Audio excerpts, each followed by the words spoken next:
Hello guys, তো কেমন আছো সবাই? আজকে আবার ভিডিও করতে গিয়ে এটা কি হলো আমার সাথে।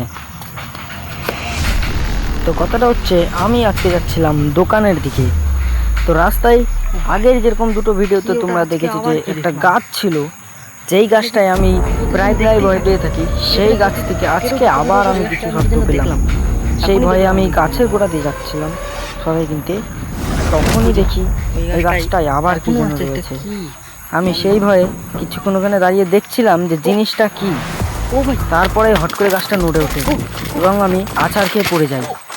তারপরে কষ্টমষ্ট করে সেখান থেকে উঠে তাড়াতাড়ি পালিয়ে দোকানের দিকে চলে যাই।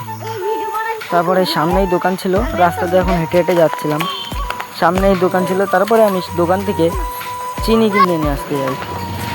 তারপরে একটা দোকানে যাই, সেই দোকান থেকে 10 টাকার চিনি কিনে নিয়ে বাড়ির দিকে রওনা দিই। তারপর কারণ আমার বেরোচ্ছিল তালের বড়া। তোমরা লাইক সাবস্ক্রাইব করে দেবো। বাই।